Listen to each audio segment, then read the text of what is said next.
to myself again. But it's the only...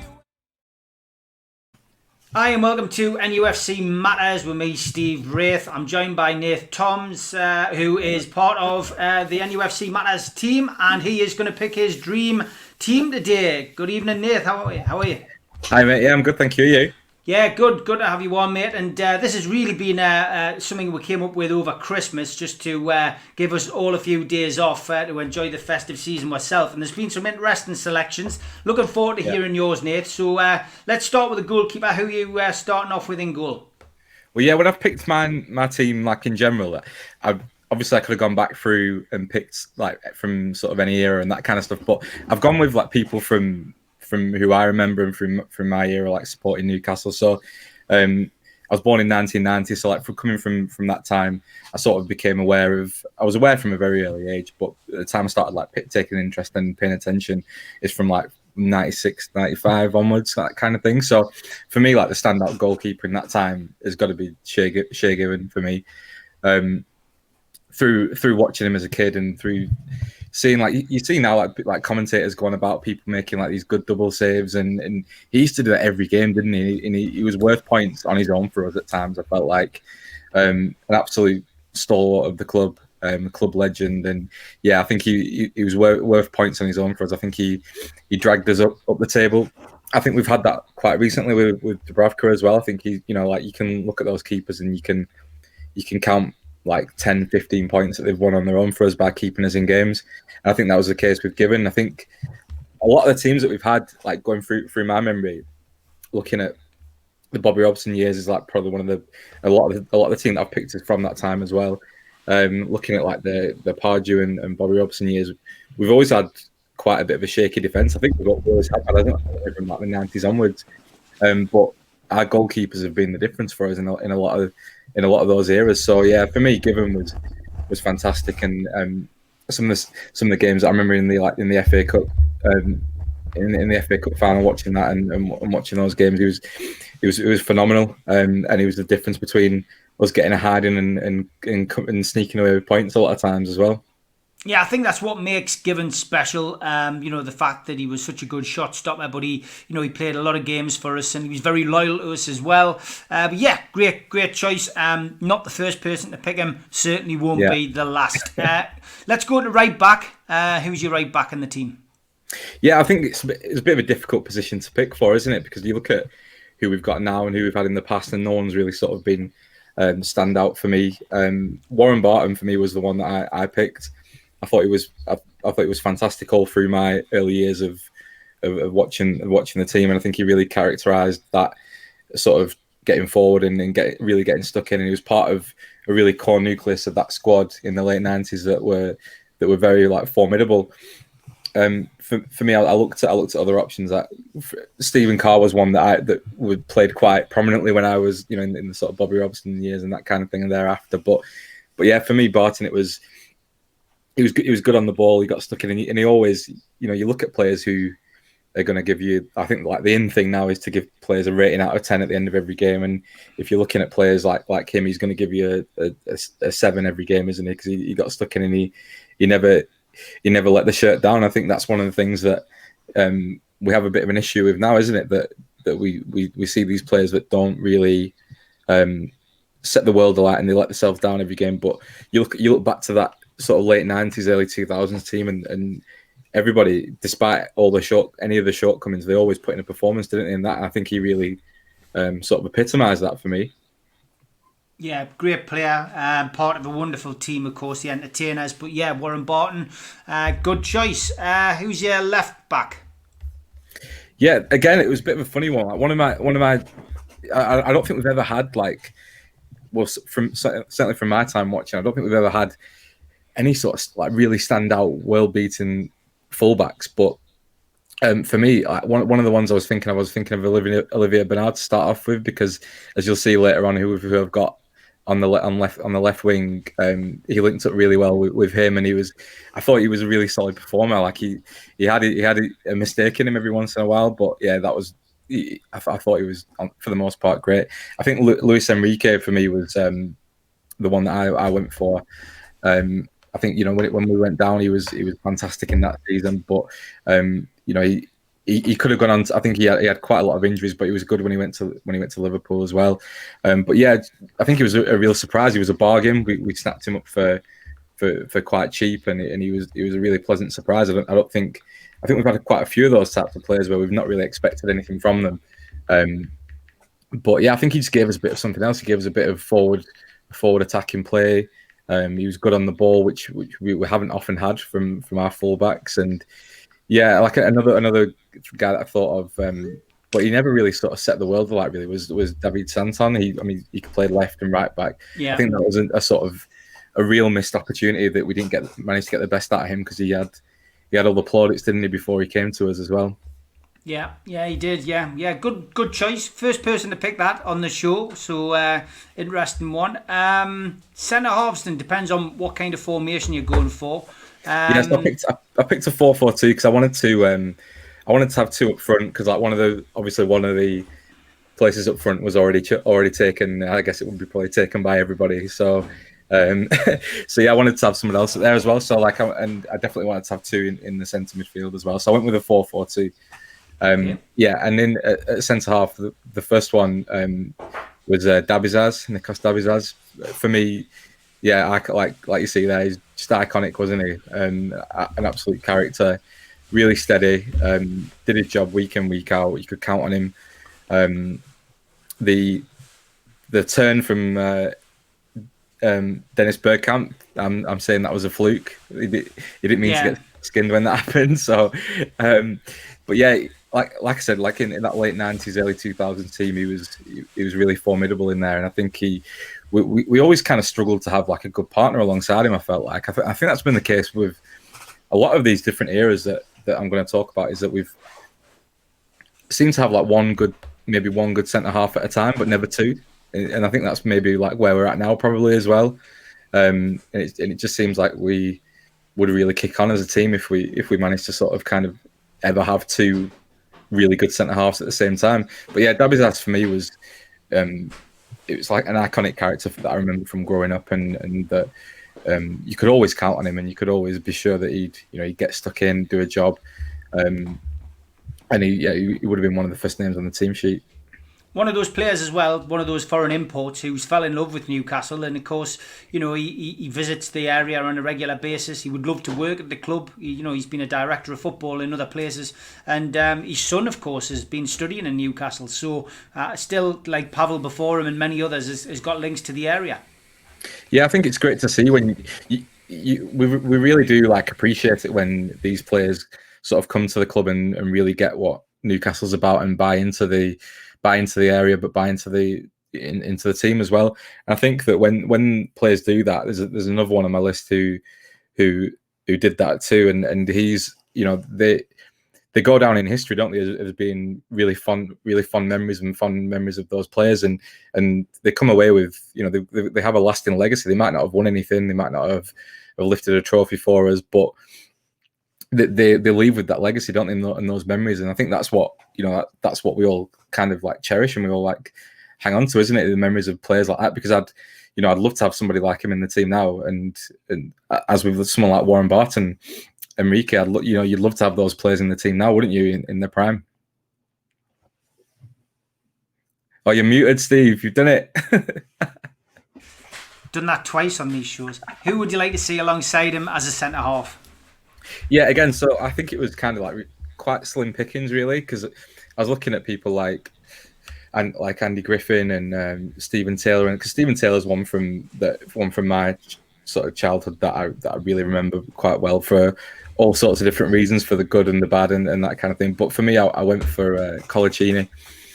I think Colaccini, when he came, he had a really big reputation. He had a really big boots to fill. And I think his first season, he was, if I remember rightly, he was calamitous in his first season, and he looked like a real sort of stinker of a player. And we went down, and I think it sort of characterised his journey at the club, that he went from having a real terrible, difficult first season to then becoming club captain, staying for a good number of years, putting in some fantastic performances for us. And yeah, I think he was one of those, like he always had a mistake in him, but at times he was like he was the best centre half in the league at times if he wanted to be, if he was concentrating, if he was playing well. I remember there was one time when I think it was the ball was going down into the corner flag. It was against Man United, and I think we were winning. I think it was Nani and somebody else was like chasing him, and the ball was like bouncing. He was like seeing it out, and anyone would have like just seen it out of play for a goal kick. And he flicked it back up over his head and like ran round him and like brought it under control and like played it out. And it's like, who does that? Like nobody does that, but like he could do that if he wanted to. He was that good. But yeah, it was a concentration thing for him, wasn't it? I think, and it was, there was that difficult time where he wanted to go back home, didn't he? He wanted to go back to Argentina. I think he had sort of family issues, didn't he? Let's just say, and yeah, but I think he stayed with us for a good while after that, and he was a good servant to the club, I believe, and I think that really sort of characterizes his sort of arc, like from starting off at a very low point and not being very impressive to ending up being club captain before he left. And I think it was quite fitting, and he was really formidable at times. I remember watching and seeing him play against Drogba when Drogba was really sort of in his prime, and he had him in his back pocket all game. He didn't do anything, and it was like that's what he could do on his day. He could mark these centre forwards, these prolific centre forwards out of the game. Should he be on form, and should he have chosen to? Yeah, good player, as you say. Did have a bit of a ropey start, but came good in the end. So that's your back four sorted out. Let's go into the midfield. Who's on the right hand side of midfield in your 4-4-2 formation? Yeah, so talking about like sort of foreign imports that have like bought into the area and invested in the club. I put Nobby Solano on the right wing. For me, he seemed ever present for me from the time I started watching Newcastle to in the early 2000s. He was absolutely fantastic. I think for the small fee we paid for him, he could do everything. He could take people on. His delivery was like one of the main reasons why Shearer got as many goals as he did. How many times was it across from Solano right onto Shearer's head? You probably lost count of how many times that happened over the course of his time at the club. For me, he was massively underrated. Looking at a time now where there's a real lack of quality in the Premier League, I feel, of good crosses and good crossing into the box, and now like sort of wing play seems to be all about taking people on, getting down to the byline. But he really sort of epitomised that play of getting the ball into the box. His delivery was I don't think you could find probably, but it was up there with like Beckham or anyone to get the crosses and corners and free kicks and that kind of thing. I thought he was massively underrated, but I think it goes to show his reputation back in Peru. He's a national like treasure, isn't he? Back over there, yeah. And he was adored and good friends with like Maradona as well, wasn't he? And his wedding was on national television. I mean, and his face has been on the currency, so it tells you, in how much esteem he's held in Peru. He also plays the trumpet.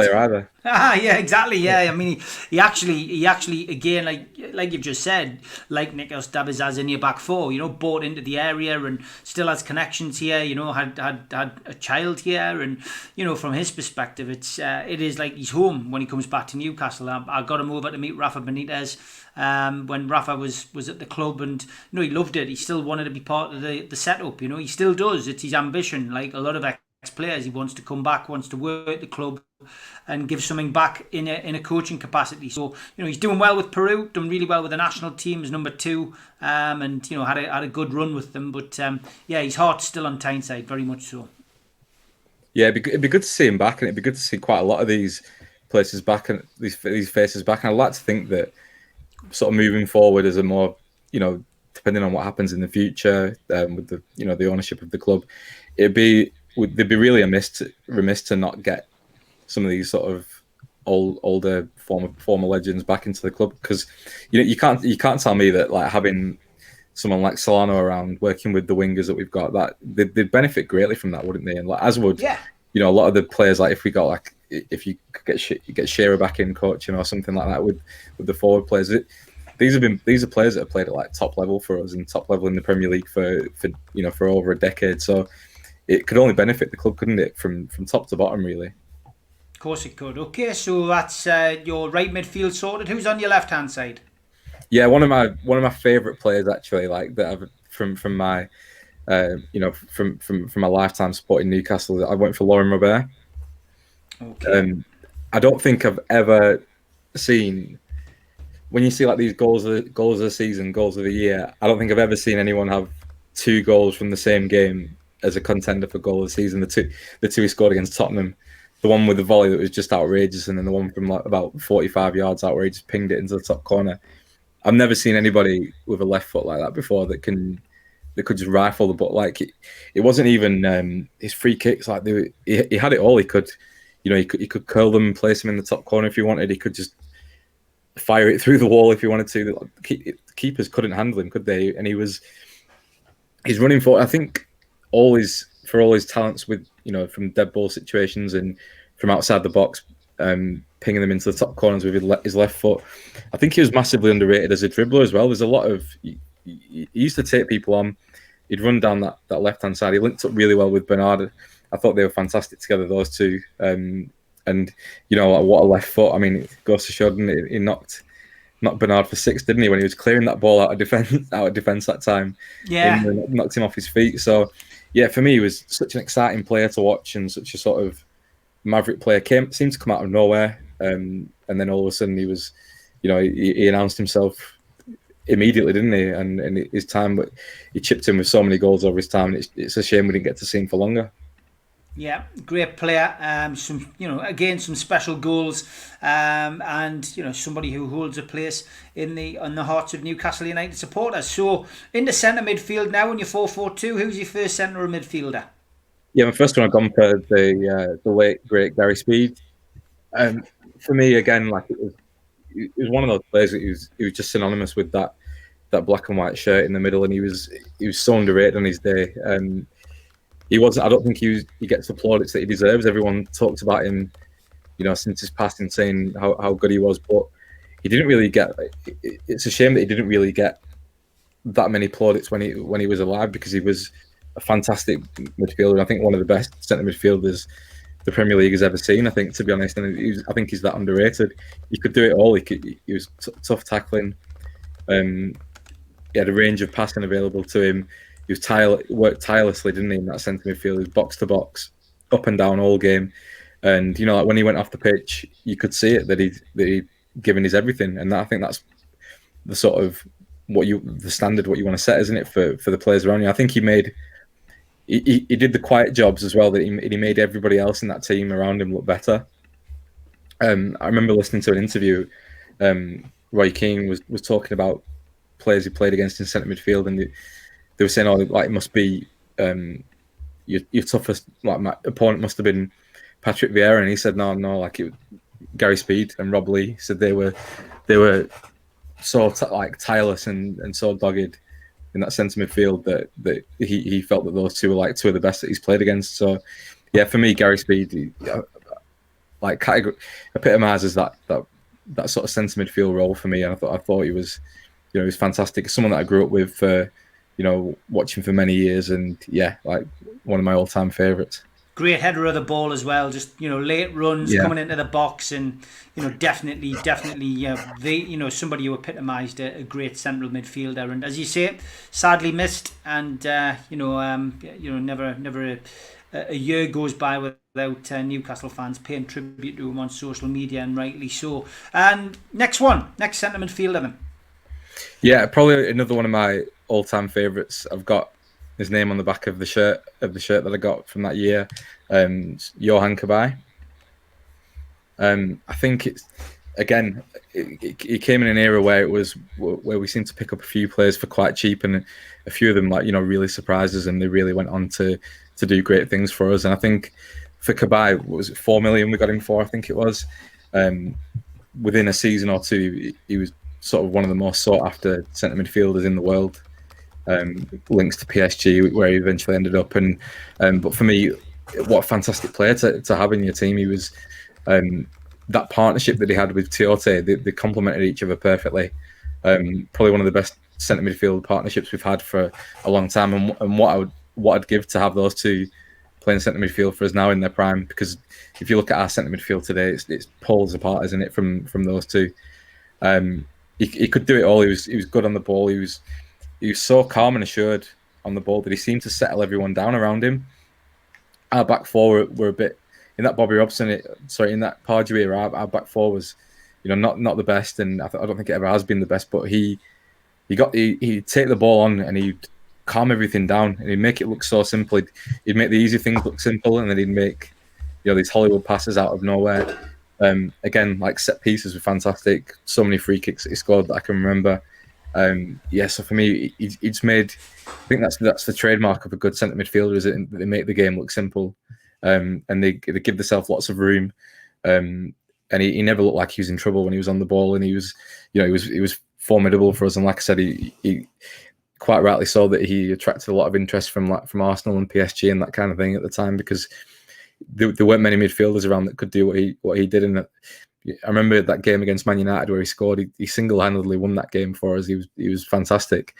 So yeah, Kabay for me, and it's really, really sad when he left. I was gutted when he left, because he was one of my favourite players, and I think it's that's where we are as a team, where we still are as a team, but where we definitely were then, is that these players coming through that we got them for so cheap, they were never going to stick around for long, were they? And I think that was the business model, though, wasn't it? And that's probably the business model that we've still got at the moment. Yeah, picking up players for cheap on the continent, hoping to do well and selling them on for a vast profit. That was certainly the aim of the game back in those days. Okay, front two, always interesting because there's so much choice. It's something which Newcastle United teams generally, probably pre-Mike Ashley, have always had a decent number 9 and people who can put the ball in the back of the onion bag. But who's your first one? Yeah, a lot of choices really. Initially I was looking at like Papi Cisse, but for me, like, Cisse was kind of I don't think Cisse was that good, right? I know it's a weird thing to say, but I don't think he was that good a footballer. Yeah. I think he had a knack of being in the right place at the right time, which all forwards should have. But when you used to watch him on the ball, sometimes he'd be all over the place, wouldn't he? Like his touch was world class, and sometimes his touch was non-existent. And I think in that I was looking at that partnership of Bar and Cisse, and I had to pick Demba Ba. So Demba Ba was my first choice. I think his goal scoring record, it was like what I think it was like one in every 2 games or something. Like it was I can't remember. I was looking at it the other day, but he was fantastic for us. And I think he was a real sort of. You look at him as well, and he seemed a bit sort of like gangly and a bit ungainly when he was on the ball, but he was always in control, and his finishing was fantastic. And if he had a chance falling to someone in the box, you'd always want it to be him. I think that partnership was fantastic between Bar and Cisse. They linked up really well, and they came out like Cisse came out of nowhere and paired up with him, and yeah, they were fantastic. And it's another instance of not being able to see him for that much longer, because he was on the move before long, wasn't he? Yeah. It was, to be honest, a player which you weren't sure about, wasn't sure whether he would fit in, but he hit the ground running. And to be honest, at the time, I remember when Cisse came, there was a lot of talk of Cisse potentially upsetting him or unsettling him, and he weren't going to get the best out of Bar. But they dovetailed quite nicely together eventually, and we got goals out of both of them. It was two decent players, but yeah, Bar was good and still banging goals in even today. Yeah. Against Man United the other week, wasn't it? Yeah, I remember, like you said, when Cisse signed, the immediately it came out of sort of Demba Ba's camp that he was looking to move, didn't he? I remember it came out sort of straight away that he was looking to move, because, like you said, he was seen as maybe replacing him. But yeah, 2 very similar players, but they worked perfectly together, and they struck up a really good relationship with each other. Yeah, I agree. Good choice, mate. Good choice, and another first for for us on the Dream Team shows. Demba Ba up front. Who's your next forward? Yeah, so obviously I picked Alan Shearer. It had to be. Who else was it going to be? Yeah, for me, like I said, like from growing up in the 90s, watching him, you can't pick a player that's more iconic than Alan Shearer for Newcastle. I think you always, when we didn't have the best team towards the end of the late 90s and going into the early 2000s before Bobby Robson came, it was kind of, you always had a chance, didn't you? You were always in with a chance of winning the game when Shearer was on the pitch. And just look at like the games when like it was Rude Hull's downfall, dropping Shearer to make the statement that he did when he tried to do that. And yeah, like for me, it was we're always in with half a chance when Shearer was on the pitch. Goals from anywhere, like from headers, from tap-ins in the box, outside of the box, he could do it. He could do everything, and I don't think, I don't think anybody's gonna. People talk about Harry Kane going to get close to his record. I can't see it. I don't think anyone will do it at that level for as long as Shearer did it for. He was going right until the end, wasn't he? And he was, he finished his career with us. He didn't drop away towards the end. He was still like, even in his last season, before that injury, which ultimately sort of finished his career, he was still banging them in for fun at that time, and he was irreplaceable for us. And you couldn't have, it was world record money to sign him, but you couldn't have. What a bargain! It's got to be the best. It's got to be like the best bargain of all time, surely. No doubt about it, mate. And I'm not surprised to hear that most people have got Alan Shearer in that team. But yeah, fantastic player.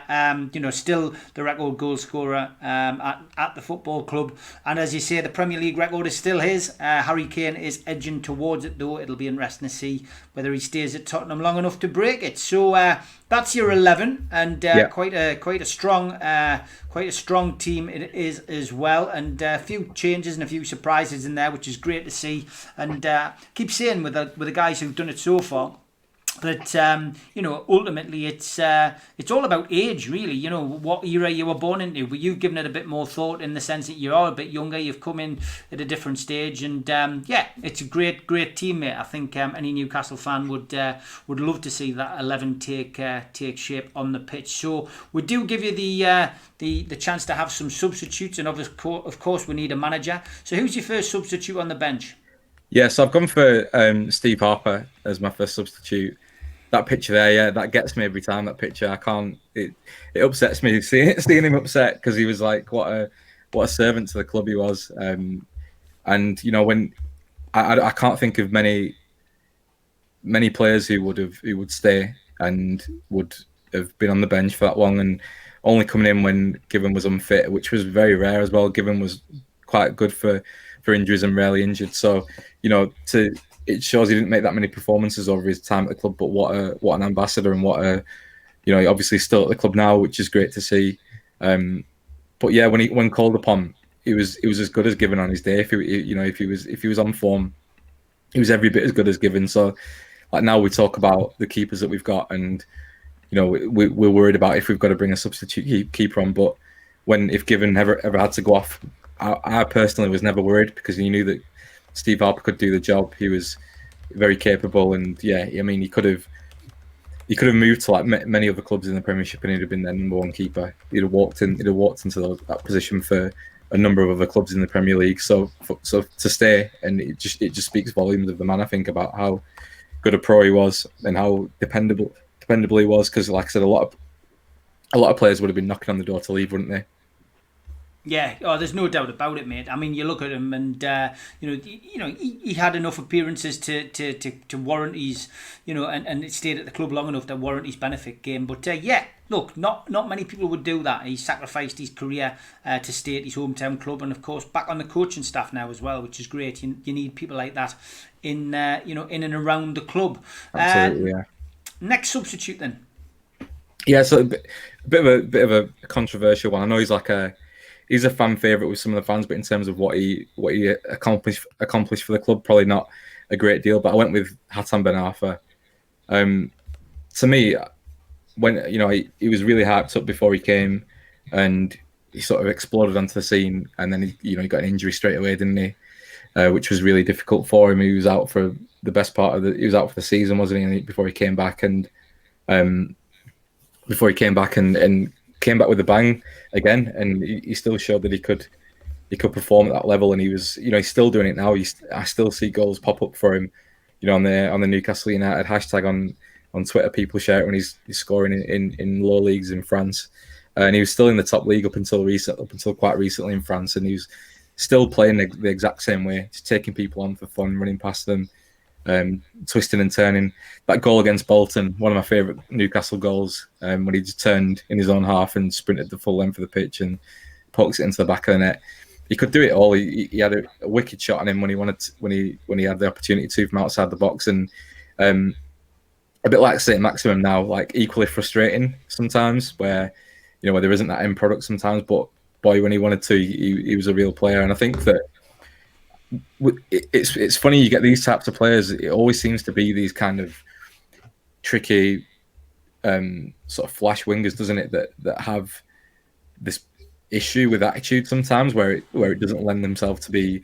I don't know where that comes from. Does it come from when they're younger and they know that they're better than everybody else, and that carries into their pro career?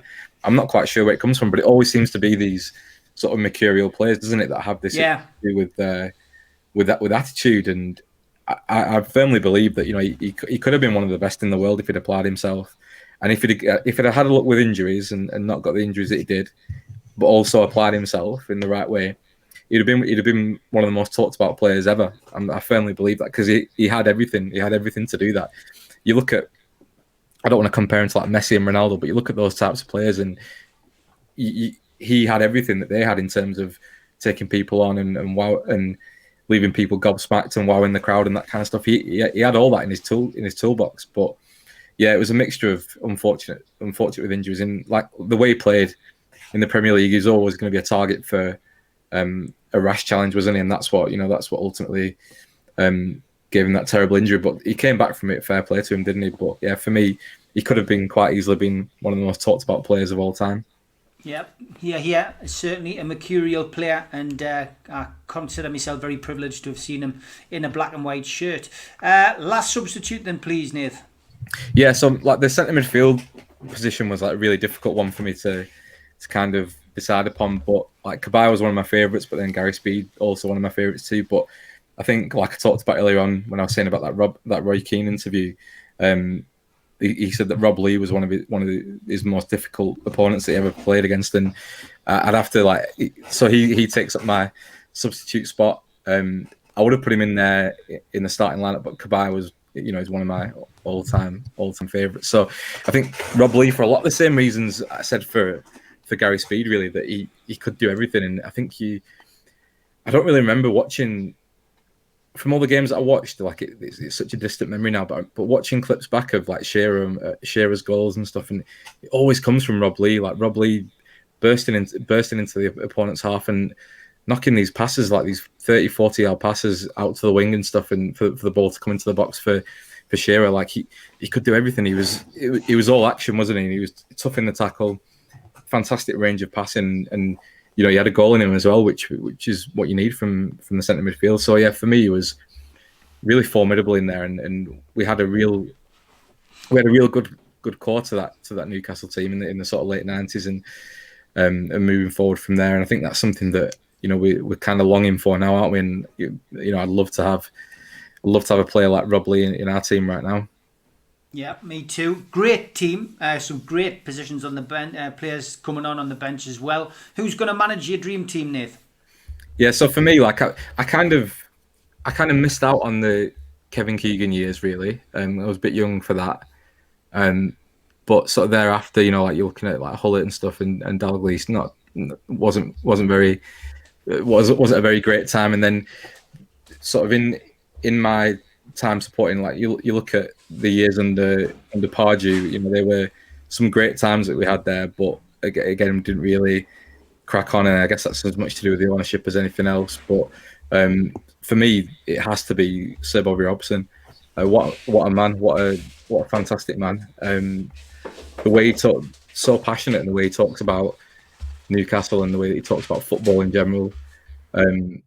What an amazing guy to have at the head of your team. I had the privilege of meeting him it was outside Main Road, the old Main Road when we played Man City, and there were people from both sets of supporters there, and I think someone from the Man City group of supporters threw an egg into the players' entrance part. They threw an egg towards the players and the Newcastle players as they were coming in, and the egg hit him on the back of his head, and he had all that egg down his suit and stuff. And he was right in front of me when it happened, and he turned and looked at his shoulder and went, "Oh, that's a shame." And I was like, what?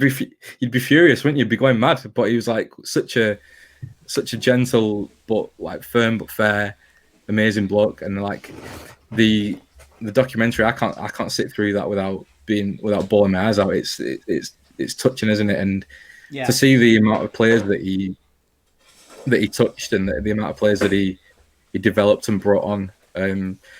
You look at Gaza, like Gaza can't speak about Sir Bobby without welling up, can he? Because I remember watching the part of the documentary where he was talking about the testimonial that he had when it was like Bobby Robson's last outing before he passed away, and it was that testimonial the World Cup match, wasn't it?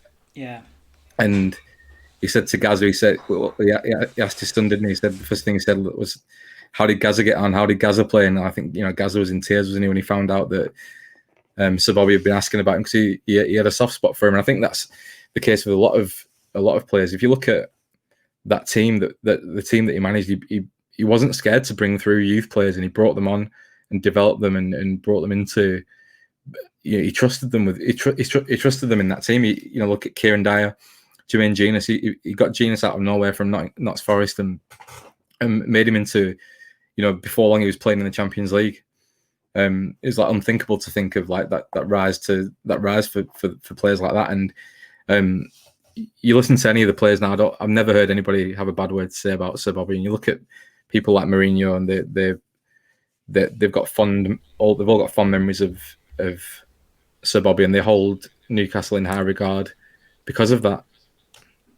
Yeah, great stuff, Nath. Fantastic selection. Obviously gone into a lot of thought about it, like most people do when they come onto this kind of show. And it's great to hear your all-time 11, and it's just interesting. Once we get to the end of the series, it'll be interesting to see how many of the players feature in everyone's team. I am keeping a total on it, and it should be interesting to see. I'm going to come up with the ultimate team. But thanks for taking your time to do it. Big shout out to newworkwear.com, specialists in the supply and branding of clothing for the workplace, who are sponsoring us throughout December, and qtechshop.co.uk, who they make pool tables and snooker tables in Wallsend in Newcastle. Also been producing the memorabilia for us over the course of the pandemic. You can buy the t-shirts from newcastlelegends.com, and if you've enjoyed the show, you will see that logo on the broadcast, and you just want to hit the like button, hit comment, hit share, but please hit that little logo and subscribe to the channel as well. Big thank you to you again, Nath. Look forward to seeing you soon, mate. Take care. Yeah, you too, mate. Thank you. Cheers.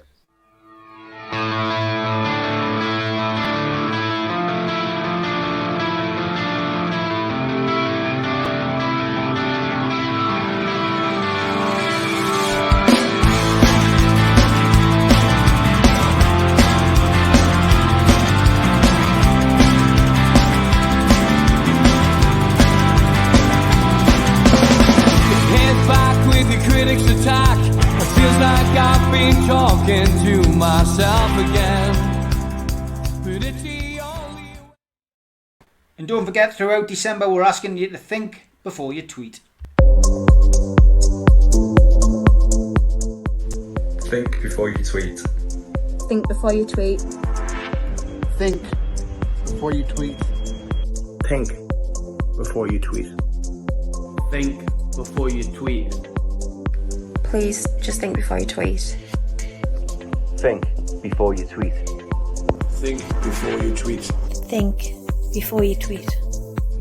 Think before you tweet. Think before you tweet. Think before you tweet. Think before you tweet. Think before you tweet. Think before you tweet. Think before you tweet. Think before you tweet. Think before you tweet. Think before you tweet. Think before you tweet. Think before you tweet. Think before you tweet.